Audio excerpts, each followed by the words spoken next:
Just think if you could become almost superhuman by ingesting a substance. You could work out longer, lift more, and see more results in a short amount of time. There's one catch. This product could potentially ruin your body and potentially kill you. Everyone should be against performance-enhancing drugs, PEDs, because they are not only bad for athletics as well as athletes' bodies. I have read numerous reports of steroid use by athletes, watched and followed court cases on ESPN and alleged and convicted athletes who use steroids, and read biographies of some athletes who have discussed their own steroid use. Steroids should continue to be outlawed because of the negative effects it has on both athletics and athletes.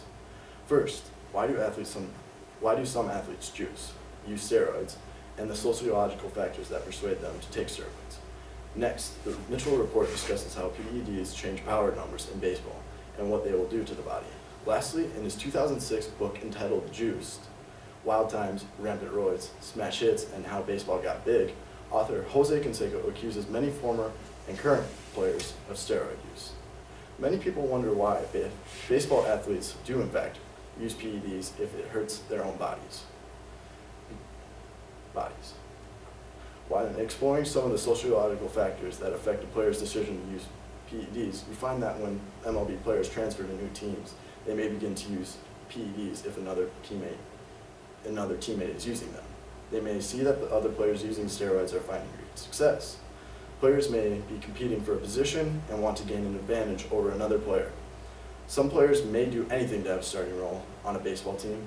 A player not using PEDs may witness another player using PEDs, observe them finding great success using them, and discover that that player using PEDs could beat them in a position battle. This may lead to a player not using PEDs starting to use them just because they are worried about their own job.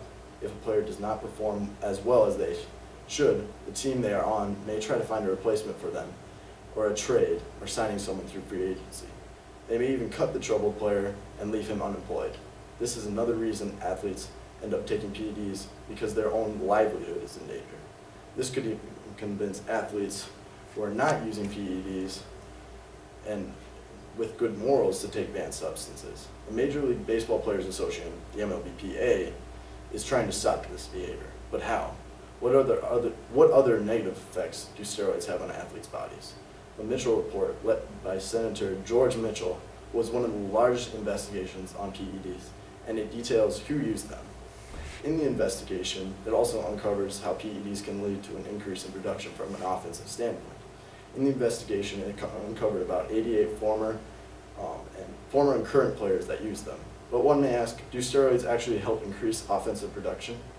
The Natural, which was an investigation that researched if steroids had an effect on offensive numbers. The investigation was led by Smolcher, Kilgo, and Switch & Co., and shows that players using PEDs have an increase of 12% in run production, meaning they are credited for having more home runs, runs scored, and runs batted in than a player that is not using PEDs. This means with these players, teams are benefiting more than they would have not from this illegal behavior. Loads of scientific research shows that taking steroids can change hormones, can lead to heart attacks and cancer. So is it really worth it? Some people think that the benefits of steroid use do in fact outweigh the risks in order to become great athletes. A former baseball player by the name of Jose Canseco was one of these people. Jose wrote this book entitled Juiced, Wild Times, Rampant Roids, Smash Hits, and How Baseball Got Big. The book that started the steroid scandal is also one of the stickers on the front. Canseco, a 6-time All-Star and 2-time World Series champion, played 17 seasons in the MLB. Jose Canseco wrote this book, and it detailed who the people were that took steroids during him and in and around him. Canseco believes that without steroids, his baseball career would not have been possible. Canseco suffers from arthritis, scoliosis, and a degenerative disc disease.